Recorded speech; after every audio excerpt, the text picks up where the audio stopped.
everyone and welcome to my channel. If you are new here, my name is Arnella and this little ray of sunshine here is Niles. Really, Niles? Don't want to say hello? Okay. That's probably the best we'll get out of him today. Today we're doing something fun. I thought we would have a little chat on the movie adaptations of Pride and Prejudice, more specifically the 1995 miniseries and the 2005 feature film. I have mixed feelings on these, so I thought it would be fun discussing their various strengths and weaknesses. Also, if you feel in need of a recap of the book Pride and Prejudice, then and have a spare 30 minutes, then you can check out my book summary. Link is in the description below. But before we get started, don't forget to make yourself some tea or any other beverage of your choice. I myself have a new vintage teacup that I thought I would use today. I absolutely adore it. I think it's so cute. But I won't get sidetracked talking about my love for antique porcelain. Let's just get into the video. So, let's do this chronologically. The miniseries from 1995 was produced by the BBC and it is 5.5 hours long over 6 episodes. In terms of adaptation, it is quite faithful to its source material. Very little is taken away and very little is added. I think the biggest difference would be a few extra scenes from Mr. Darcy's POV, where the book is pretty much told exclusively through Elizabeth's POV. And I think that's a good change. While it does take away some of the mystery from Mr. Darcy, it reinforces the love story, and I think that works really well for a film or TV adaptation. As we all know, you can't film an adaptation of a novel exactly the way it was written. It would be so dull to watch and it would be far too long as well. So small changes here and there are unavoidable, like merging different scenes and events into a few bigger ones. Overall, I think that has been done really well here. But the best thing about this version is, without doubt, the casting.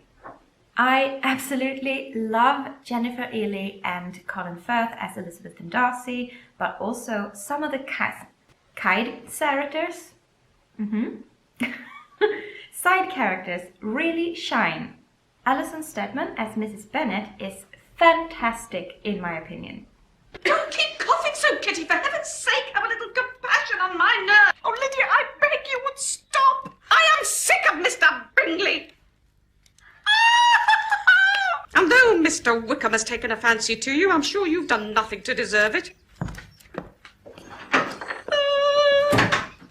She's just the perfect embodiment of an embarrassing, self-centered mother who will always speak her mind regardless what anyone else thinks about it.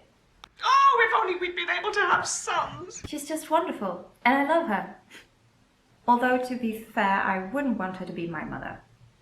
I also have to mention Mr. Collins. He is played very well by David Bamber. He's just the right amount of unpleasant while also staying comical, which I think is quite the achievement.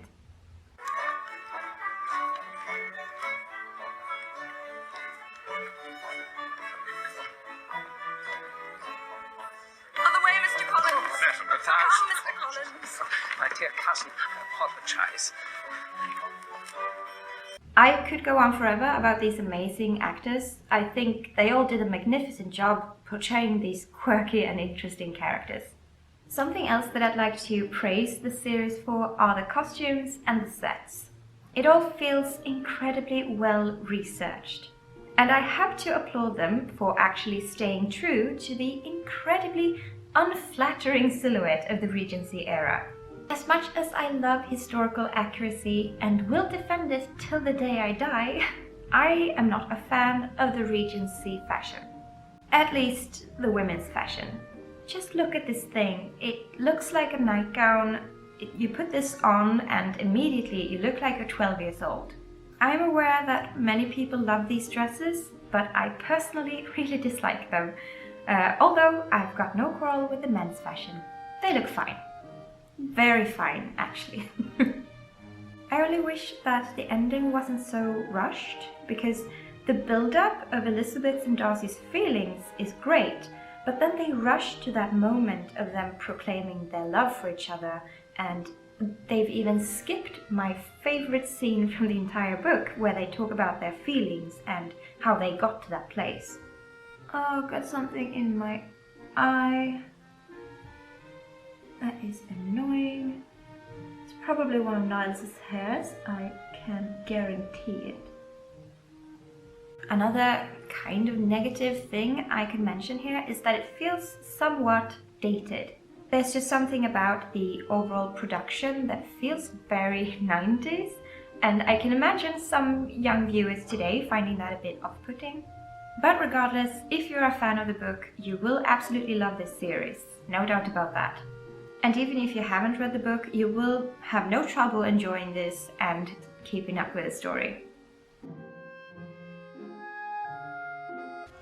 I just have to say, the marketing for this film has not aged well. I had a look at the trailer over on YouTube, and this is on YouTube. They had this husky voiceover narration that's always made fun of nowadays. In an era when marrying a rich man was the most a woman could hope for, Elizabeth Bennet was way ahead of her time. I had to agree with the top comment here. Epic American voiceover guy isn't suited to this trailer. This isn't a bloody Transformers movie. Well said. So, the film from 2005 was directed by Joe Wright, and it's just over 2 hours long.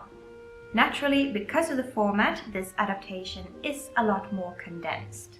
More scenes have been skipped or merged into other scenes, as is simply unavoidable when adapting a book into a feature-length film. What this film focuses on is not to convey a super accurate version of the novel and historical setting, but rather an aesthetic that both modernizes as well as romanticizes these things. And what I mean by that is that this movie is a visual delight. They have sacrificed some of the accuracy, or a lot of the accuracy, in favor of making something that is uniquely beautiful. And I think that was highly intentional, because there would be absolutely no point in remaking the 95 version with just a shorter runtime and a different cast. So, what are the biggest differences between these two versions? Well, first of all, I have to mention the set design. If we take a look at Longbourn, which is the Bennet family house, we see something that is quite unusual, especially for Jane Austen adaptations.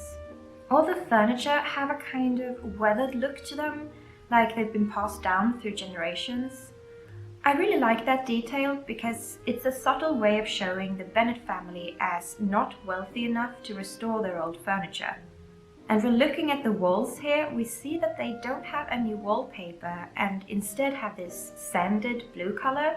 I mean, don't get me wrong, I adore this color, but it looks quite modern. The overall aesthetic of Longbourn is kind of like a modern take of a historic house.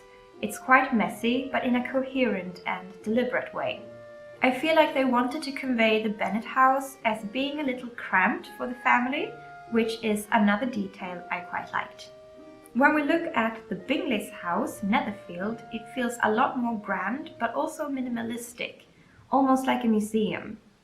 It doesn't feel like a home in the same way Longbourn does. The sets really stand out to me because they are more than just pretty historic houses, and I also feel like they made a lot more effort in highlighting the sets using various filming techniques. It works so well because it's intentional. Again, like I said before, they've sacrificed historical accuracy and gone for a more artistic interpretation. And that's completely fine. And then we have the costumes. To put this in a nice way, because I don't want to be mean, they are wildly inconsistent. Looking at this photo again, everyone is wearing a different style, and Mrs. Bennet's dress hasn't been fashionable for many decades at that point. The hairstyles are also a bit of a mystery to me, but I think I understand what they were going for. Most likely they wanted to differentiate between all of these female characters. Because, let's be honest here, everyone practically looks the same in the 95 version. So I don't hate them for making this decision, I just don't think it looks very good. But that's just my opinion, and you are free to disagree with me. While we're on the topic of things I didn't like, I just need to get a couple of nitpicks out of the way. I promise to keep them short.